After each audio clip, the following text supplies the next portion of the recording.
Help me reach 1,000 subscribes. Support the video with a like and leave your thoughts in the comments. I read every comment. Thanks. The first time I heard Melissa say it, I thought I had misheard. We were all sitting in the backyard around the fire pit. Me, my wife Emily, and her two closest friends, Melissa and Jenna. The air smelled like grilled chicken and wood smoke, and somewhere in the distance, a dog barked. It felt like any other harmless, friendly evening. But then Melissa laughed, nudged Emily's shoulder, and said the line that would end up breaking something I didn't even know was fragile.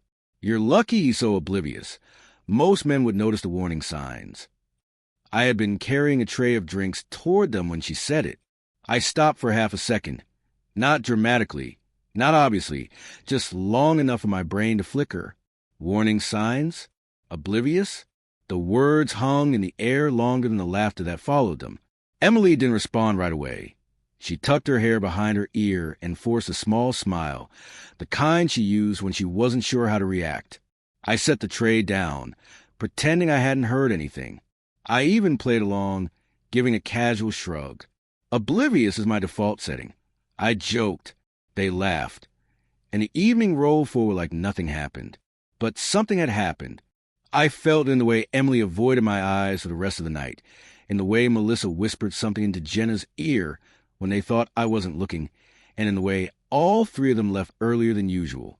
When I locked the front door after they were gone, the house felt heavier, too quiet. The ticking of the hallway clock echoed like a metronome for a song I didn't want to hear. Emily moved around the kitchen, loading plates, stacking the leftovers, rinsing glasses. She didn't say a word about Melissa's comment. I figured I was overthinking it. I told myself I was being dramatic, but the truth sat somewhere behind my ribs, uncomfortable and insistent. What did Melissa mean earlier? I finally asked. Emily froze for barely a second. Barely, but enough. She was just messing around, she said lightly. You know how she is. Warning signs of what though? Just girls' jokes, Mark. You wouldn't get it. And just like that, she walked upstairs, leaving the conversation behind like a dropped napkin on the floor. I wanted to follow her, push the question, maybe even demand an answer.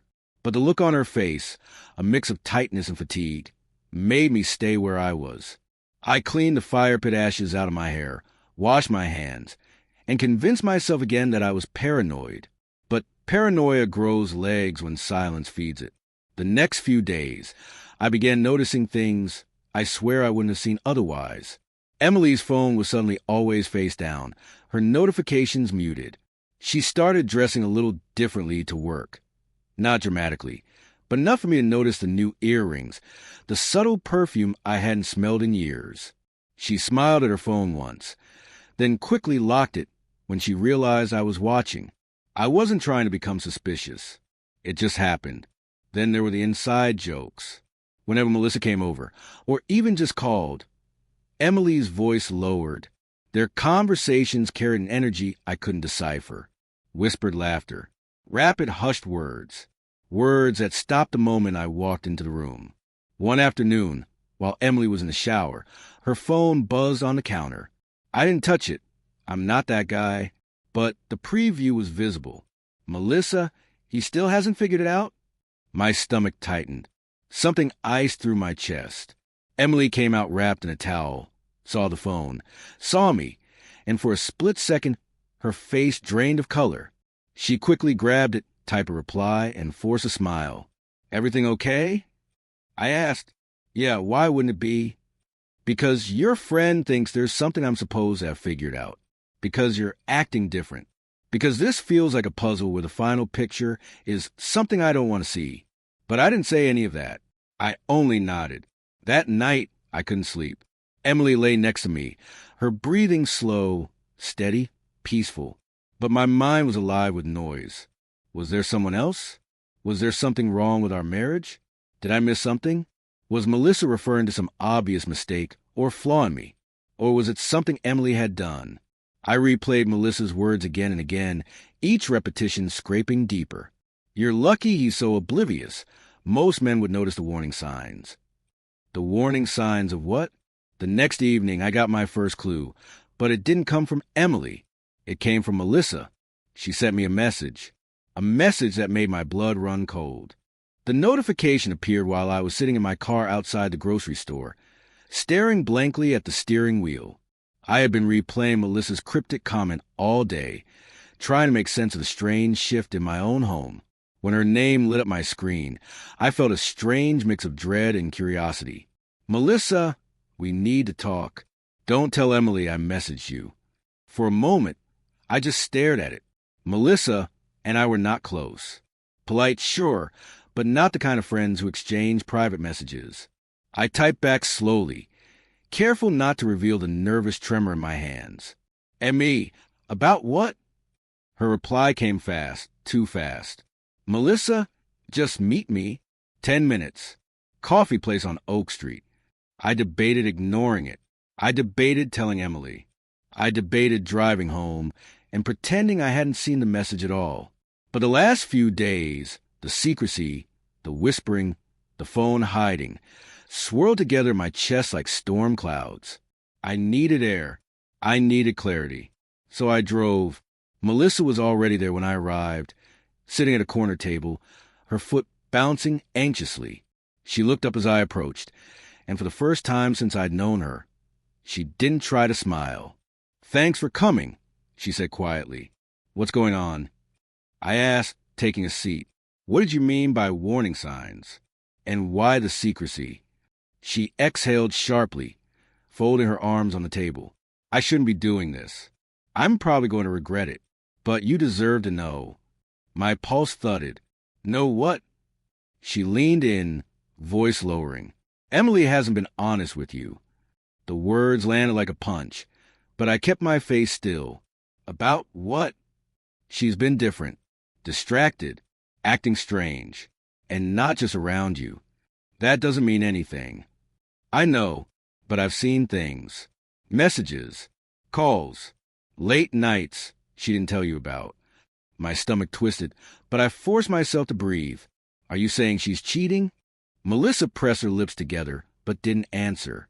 Instead, she slid her phone across the table. "Just look." On the screen was a photo of Emily at a bar, taken from across the room. She was leaning in close to a man I didn't recognize. His hand rested subtly on her waist. She was smiling in a way I hadn't seen in months. I felt the room tilt. Blood rang in my ears. When was this? I managed. 2 nights ago, Melissa whispered. My breath caught. 2 nights ago. Emily had told me she was working late on a project. She'd come home tired, claiming her coworker Natalie had kept her busy. I stared at the image again. Her expression, her posture, her ease with him. "Who is he?" I asked. "I don't know," Melissa said. But this wasn't the first time. Anger burned through me suddenly, hot and disorienting. "Why tell me? Why now? You're her friend." She looked away, shame flickering in her eyes. "Because I thought it was harmless at first, just emotional flirting. I told her to stop. She didn't. And when she started lying to you multiple times, it didn't feel like a joke anymore." Her earlier comment hit me like a second blow. "You're lucky he's so oblivious. Most men would notice the warning signs." She'd been testing the waters, trying to hint at the truth without betraying Emily. I sat there, breathing slowly, feeling something inside me harden. When I finally spoke, my voice was steady. "Send me the rest." Melissa hesitated. "Are you sure?" "Send everything." She nodded, opened her phone, and forwarded several screenshots, messages, timestamps, photos I didn't want to see but forced myself to look at, each one carved deeper into the image of the marriage I thought I had. When I finally stood, Melissa reached out and touched my arm lightly. "I'm sorry, Mark. Truly." I nodded once and walked out. The drive home felt unreal, like my hands were moving without me. When I pulled into the driveway, I saw Emily's car already parked. The kitchen light glowed through the window. Inside, she was chopping vegetables, humming softly to herself. She looked up when she heard me. "Hey," she said with a smile that now felt like a mask. "Dinner's almost." "Who is he?" I asked. The knife slipped from her hand, clattering on the counter. Her face drained. Completely. I didn't raise my voice. I didn't accuse. I simply watched her, waiting. "Mark," she whispered. "Who told you?" I stared at her, and for the first time, I finally understood Melissa's words. Oblivious wasn't the problem. Trust was. And I wasn't the one who broke it.